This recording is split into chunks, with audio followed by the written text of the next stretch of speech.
Zimbabwe's central bank has cut its key interest rates for the first time since becoming the world's most aggressive monetary authority in June.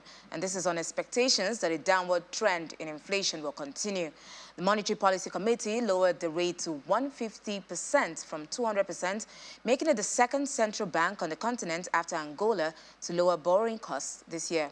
Matt Kindiger, practice lead Sub-Saharan Africa, Frontier View, joins me to discuss what this means for the economy going forward. Good afternoon, Matt. It's good to have you on the program again. Hi, good afternoon. Thanks for having me on the program today.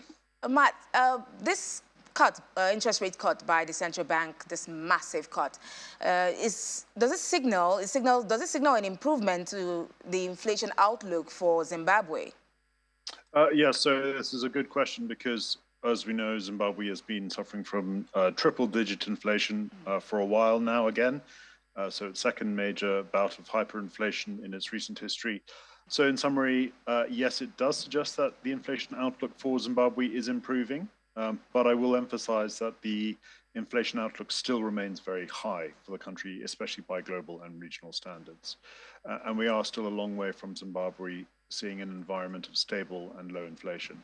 In terms of the outlook, in terms of the data, in our view, inflation has peaked in our view.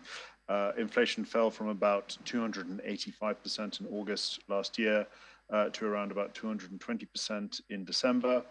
And the outlook is also more positive. So we are expecting an average of 130% in 2023. So it's more than a halving of the inflation rate over the course of this year. The fall is likely going to come from a number of policy changes that we've seen in the country. So there has been the issuance of gold coins as part of legal tender, which has helped liquidity in the market. But also the government has tried to reduce money supply in the market, so to prevent some inflationary pressure there. And we're also probably going to see a bit of a stabilization and growth in exports from the country over the course of the year as well. So although inflation is falling and things are looking more positive, it is worth emphasizing that inflation will remain in hyperinflation territory for at least the next year. That's good news and bad news, but we'll see how the government policies and reforms in that country help to make this better. Zimbabwe is also gearing up for an election in July. What impact will it have on the country's commercial landscape? Well, the election certainly will have impacts on the commercial landscape in the country, and unfortunately, most of them will not be very positive. We are expecting a period of social and political unrest in the country as the election nears. Zimbabwe's recent history of elections has been marred by violence, and we are expecting this election to be no different.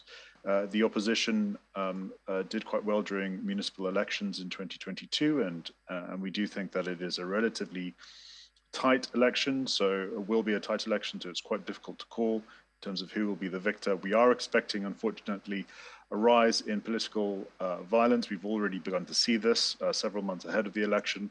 So businesses certainly will face some disruption, at least. In our view, there will be some operational disruption, some route to market disruption for businesses, some supply chain disruption.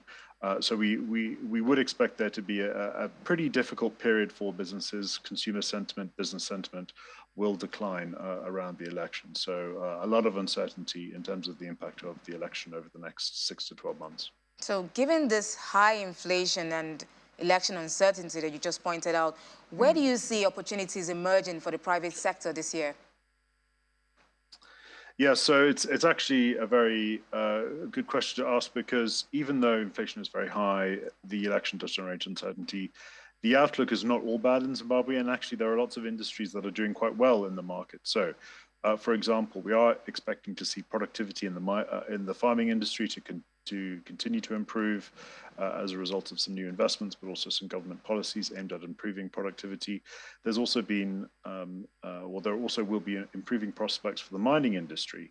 So we are seeing very high global commodity prices boosting exports. There's also going to be increasing domestic capacity for the processing of locally produced minerals and metals. We're also expecting to see steel production to ramp up very substantially in Zimbabwe this year. And there's also been a very positive change in the way that the gold mining industry will be contributing to economic growth. So the country suffered for a long time from the illegal export of gold via the black market. This process has largely now been formalized by the government, and so this will contribute to formal exports growth for the country. So certainly a very positive development. So even though there are a number of challenges in the economy in terms of inflation, the election, we are still seeing a number of industries doing quite well. Thanks so much, Mark. There have been some forecasts that economic activities or the momentum is meant to pick up in the second half of this year. We'll hope to see this happen, and East African countries are meant to lead this charge. But we'll see how that pans out later. Thank you so much, Matt Kindiga, Practice Leader, Sub-Saharan Africa, Frontier View, for joining us today. Thanks very much.